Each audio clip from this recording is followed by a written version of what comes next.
नमस्कार प्यारे साथियों, कैसे हैं आप लोग। उम्मीद है कि आप लोग बहुत ही अच्छे होंगे, स्वस्थ होंगे, मस्त होंगे एंड तंदुरुस्त होंगे। तो मैं हूं प्रीति, स्वागत करती हूं आप लोगों का आपके प्यारे से यूट्यूब चैनल दिशा सेंटर में। तो आज मैं आप लोगों के लिए क्लास 10th का श्रम विभाजन जाति प्रथा का मोस्ट VVI 30 क्वेश्चन जो है इसे बाहर नहीं आने वाला है। ये मेरा गारंटी है, इसे बाहर नहीं आएगा क्वेश्चन, 102% मेरा गारंटी है। आते हैं, आगे बढ़ते हैं कि क्वेश्चन क्या कह रहा है। इससे पहले मैं बता दूं कि अगर आप हमारे पिछला वाला वीडियो नहीं देखे हैं थ्योरी वाला, तो आप जाकर के डिस्क्रिप्शन बॉक्स में आप जाकर के जो है उस वीडियो का लिंक मैं दे दूंगी, आप वहां से देख लीजिएगा। तो चलिए आज की क्लास को स्टार्ट करते हैं। बट आज के क्लास को स्टार्ट करने से पहले मैं आपसे एक छोटा सा रिक्वेस्ट करना चाहती हूँ। अगर आप हमारे चैनल पे नए हैं तो इस चैनल को जरूर से अपने दोस्तों में शेयर एंड जरूर से सब्सक्राइब कर लीजिए, और सबसे पहले तो आप इस वीडियो को लाइक कर दीजिए। चलिए आगे बढ़ते हैं। कहते हैं कि तू हंस तू मुस्कुरा तू रोना कम कर दे। कहते हैं मेरे भाई कि तू हंस तू मुस्कुरा तू रोना कम कर दे, अगर जिंदा है तो जिंदगी के नाक में क्या कर दे, तो दम कर दे। चलिए आगे बढ़ते हैं। क्वेश्चन नंबर 1 क्या कह रहे हैं। तो क्वेश्चन नंबर फर्स्ट है कि बाबा साहब भीमराव अम्बेडकर का जन्म कब हुआ था। बाबा साहब भीमराव अम्बेडकर का जन्म कब हुआ था, पिछले वीडियो में मैं बहुत ही बेहतरीन तरीके से बताए थे। तो चलिए आपका ऑप्शन है ऑप्शन ए 14 अप्रैल 1890 ईस्वी को। ऑप्शन बी है 14 अप्रैल 1891 ईस्वी को। ऑप्शन सी है 14 अप्रैल 1888 ईस्वी को। ऑप्शन डी है 14 अप्रैल 1889 ईस्वी को। तो आपका सही जवाब है 14 अप्रैल 1891 ईस्वी को जो है महू मध्य प्रदेश में इसका क्या हुआ था, तो जन्म हुआ था। किसका, डॉक्टर भीमराव अम्बेडकर का। अब अगला क्वेश्चन क्या कह रहे हैं। अगला क्वेश्चन है कि श्रम विभाजन और जाति प्रथा क्या है। श्रम विभाजन और जाति प्रथा पाठ बाबा साहब के किस भाषण का संपादित अंश है। आपका ऑप्शन है option A annihilation of caste. Option B है who are Shudras. Option C है the caste in India their mechanism. Option D है जेनेसिस एंड डेवलपमेंट। तो आपका सही जवाब क्या है।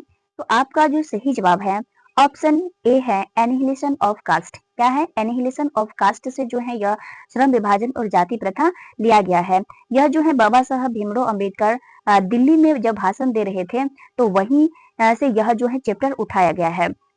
तो चलिए आगे बढ़ते हैं। क्वेश्चन नंबर 3 है कि क्वेश्चन नंबर 3 क्या कह रहे हैं कि डॉक्टर अंबेडकर क्या है, डॉक्टर अंबेडकर की दृष्टि में भाईचारे का वास्तविक रूप कैसा होता है।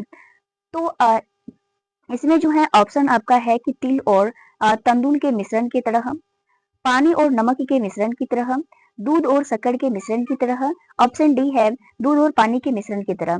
तो आपका सही जवाब क्या होगा। तो आपका सही जवाब जो होगा ऑप्शन नंबर डी होगा, दूध और पानी के मिश्रण की तरह जो थे डॉक्टर भीमराव अम्बेडकर भाईचारे का वास्तविक रूप मानते थे। अब चलते अगला क्वेश्चन पे। क्वेश्चन नंबर 4 क्या कह रहे हैं। तो chapter number 4 sorry question number 4 है कि श्रम विभाजन और जाति प्रथा पाठ के लेखक है।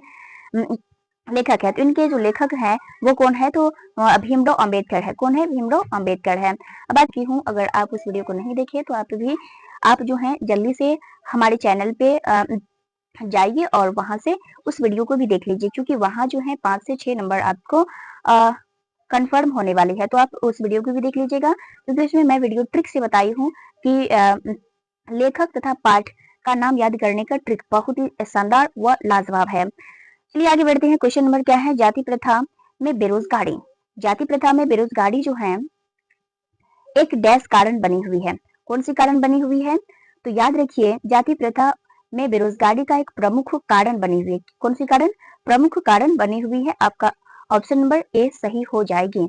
चलिए आगे बढ़ते हैं। क्वेश्चन नंबर 6 है। क्वेश्चन नंबर 6 है कि भीमराव अम्बेडकर का जन्म कब हुआ था। तो भीमराव अम्बेडकर का जन्म जो है 14 अप्रैल 1891 ईस्वी को हुई थी। कब हुई थी, आप इसे जो है रख लीजिए, क्योंकि यही क्वेश्चन सब जो है बार बार रिपीटेड होते हैं चैप्टर 1 से, और chapter 1 most VVI class 10th के लिए है।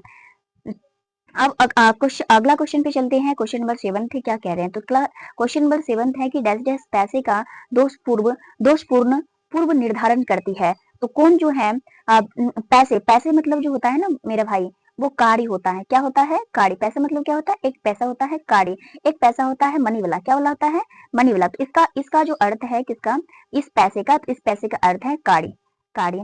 तो डैश डैश पैसे का दोषपूर्ण निर्धारण करती है। काड़ी की जगह पे पैसे भी दे सकते हैं, पैसे की जगह पे काड़ी भी दे सकते हैं। तो आपका इनमें से सही जवाब क्या होगी? तो आपका सही जवाब होगा श्रम विभाजन। श्रम विभाजन पैसे का दोषपूर्ण पूर्व निर्धारण करती है। आपका क्वेश्चन नंबर अगला है, क्वेश्चन नंबर अगला क्या है, चलिए आगे बढ़ते हैं। क्वेश्चन नंबर 8 है कि डॉक्टर अंबेडकर का जन्म किस राज्य में हुआ था? तो डॉक्टर अंबेडकर का जो जन्म हुआ था वो महू मध्य प्रदेश में हुआ था। कब हुआ था, कहाँ हुआ था? महू मध्य प्रदेश में हुआ था। तो आपका सही जवाब है मध्य प्रदेश, ऑप्शन डी। क्या है? Option D, Madhya Pradesh. अगला क्वेश्चन पे चलते हैं। क्वेश्चन नंबर 9 है कि आर्थिक पहलू से जाति प्रथा डैश डैश है। क्या है? डैश डैश है। तो आर्थिक पहलू से आपका ऑप्शन है अनुकूलन है, ऑप्शन बी है इनमें से सभी है, यहाँ डी में होना चाहिए, ऑप्शन सी में है लाभदायक है, ऑप्शन डी में है हानिकारक है। तो ये आर्थिक पहलू से जाति प्रथा क्या है? आपको क्या लगता है? तो ये बहुत ही बड़ा क्या है? हानिकारक है। क्या है? हानिकारक है। याद रखिए, आर्थिक पहलू से भी जाति प्रथा क्या है? बहुत ही बड़ा हानिकारक है। आपका ऑप्शन सी राइट आंसर हो जाएगी। चलिए आगे बढ़ते हैं। अगला क्वेश्चन है, क्वेश्चन नंबर 10 है कि भीमराव अंबेडकर की मृत्यु कब हुई थी? इसका जो मृत्यु हुआ था वो दिल्ली में हुआ था। दिल्ली में हुआ था और कब हुआ था? तो 6 दिसंबर 1956 ईस्वी को हुआ था। कब हुआ था? 6 दिसंबर 1956 ईस्वी को। 6 दिसंबर 1956 ईस्वी को जो है भीमराव अंबेडकर का मृत्यु हो गई थी। कहाँ हुई थी? तो दिल्ली में हो गई थी। तो आपका सही जवाब हो जाएगा ऑप्शन डी, दिसंबर 1956 में। अब अगला क्वेश्चन है, क्वेश्चन नंबर 11 है, डॉक्टर भीमराव अंबेडकर के माता पिता का नाम क्या है? माता का क्या नाम है? तो इनकी माता का नाम इसी के नाम पे है। देखिए भीमाबाई। क्या है? भीम से याद रखिएगा, भीमाबाई। इसका नाम भीम और इसके मम्मी का जो नाम है वो भीमाबाई है। तो भीमराव अंबेडकर के माता का जो नाम है वो क्या है? भीमाबाई है। इसे आप जो है ध्यान से सुनिए, अभी इसी क्लास में याद हो जाएगा। अब अगला है कि भीमराव अंबेडकर के चिंतन और रचनात्मक के मुख्यतः कितने प्रेरक व्यक्ति रहे? इनके जीवन में जो है मुख्यतः 3 ऐसे व्यक्ति थे जो कि प्रेरणा देते थे इसे कोई भी कार्य करने के लिए। तो कितने व्यक्ति थे? तो 3। आपका ऑप्शन बी राइट हो जाएगा। कितने थे? तो 3 थे। अब अगला सवाल पे चलते हैं। अगला सवाल क्या है? तो अगला सवाल है कि डॉक्टर भीमराव अंबेडकर के पिता का क्या नाम है? देखिए डॉक्टर भीमराव अंबेडकर का पिता जो है वो रामजी सकपाल। लेकिन कंफ्यूजन करने के लिए आपको देखिए क्या क्या हम दे दिए हैं। आपका ऑप्शन है ऑप्शन ए रामकिशन सकपाल या Kishun Sakpal, option number B है राधेराम सकपाल, ऑप्शन सी है रामदेव सकपाल, ऑप्शन डी है रामजी सकपाल। तो इनके पिताजी का जो नाम था वो रामजी सकपाल था। क्या था? रामजी सकपाल था। तो आपका ऑप्शन डी हो जाएगा सही जवाब। चलिए आगे बढ़ते हैं। इससे पहले मैं बता दूं, अगर आप हमारे चैनल पे नए हैं, अगर आप यहाँ तक वीडियो देख लिए हैं तो प्लीज जरूर से इस वीडियो को लाइक कर दीजिए। तो क्वेश्चन नंबर 14 है यानी कि 14 है कि डॉक्टर अंबेडकर किस वर्ग के परिवार में जन्म लिए थे? परिवार में जो है जन्म लिए थे। तो ये जो थे पिछड़ा तो था ही लेकिन दलित परिवार से थे। पिछड़ा तो था ही लेकिन दलित परिवार से थे। तो आपका सही ऑप्शन हो जाएगा ऑप्शन ए दलित। कैसा परिवार था इसका? इसका परिवार जो था वो दलित था। अब आगे चलते हैं। क्वेश्चन नंबर 15 है कि आधुनिक सभ्य समाज क्या है? आधुनिक सभ्य समाज कार्यकुशलता के लिए किसे आवश्यक माना गया है? आधुनिक सभ्य समाज कार्यकुशलता के लिए किसे आवश्यक माना गया है? तो इसे जो है श्रम विभाजन को माना गया है। किसे माना गया? श्रम विभाजन को माना गया है, बट जाति प्रथा को नहीं माना गया है। तो आपका सही जवाब हो जाएगा ऑप्शन सी श्रम विभाजन। क्या हो जाएगा? श्रम विभाजन। ये आपका गलत जवाब हो जाएगा। यहाँ पे जाति प्रथा, कई लोग जो है जाति प्रथा टिकआउट करेंगे लेकिन वो गलत है।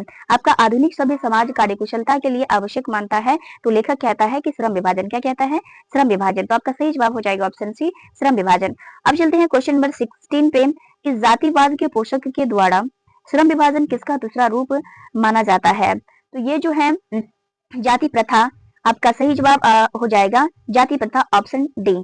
आपका सही जवाब क्या हो जाएगा? जाति प्रथा, ऑप्शन डी।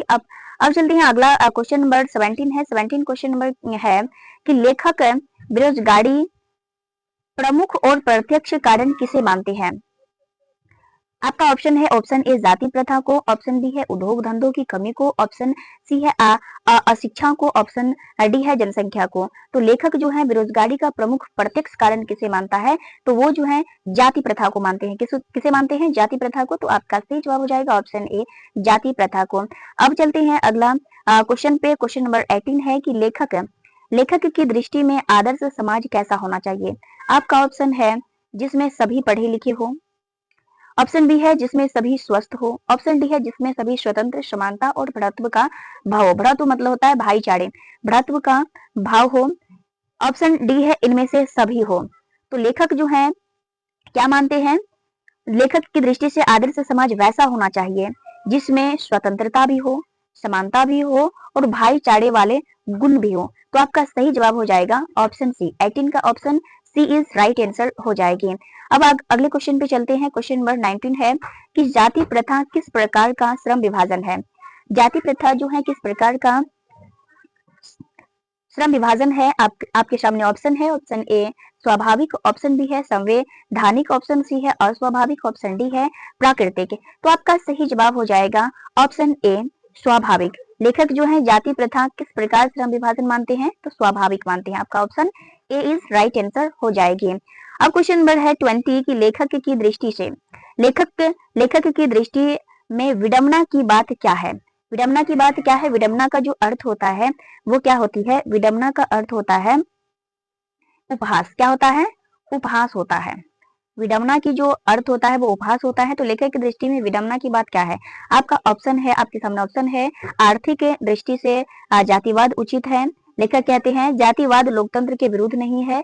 ऑप्शन सी है कि जातिवाद के पोषक की कमी नहीं है। ऑप्शन डी है जातिवाद की पोषक नगण्य है। तो आपका सही जवाब हो जाएगा ऑप्शन सी, जातिवाद के पोषक की कमी नहीं है, लेखक ऐसा मानते हैं। अब अगला क्वेश्चन पे चलते हैं। क्वेश्चन नंबर 21 है। क्वेश्चन नंबर 21 बहुत ही मोस्ट फीडीआई है। जाति प्रथा के अनुसार श्रम विभाजन का आधार क्या है? तो इसका जो आधार है वो क्या है? ऑप्शन ए है जाति प्रथा के अनुसार श्रम विभाजन का आधार क्या है? पैतृक पैसा, ऑप्शन ए, ऑप्शन बी है कौशल क्षमता, ऑप्शन सी है मनुष्य की रुचि, ऑप्शन डी है रोजगार सृजन। तो आपका सही जवाब है कि ऑप्शन ए पैतृक पैसा। इसके अकॉर्डिंग है। क्वेश्चन किधर चला गया?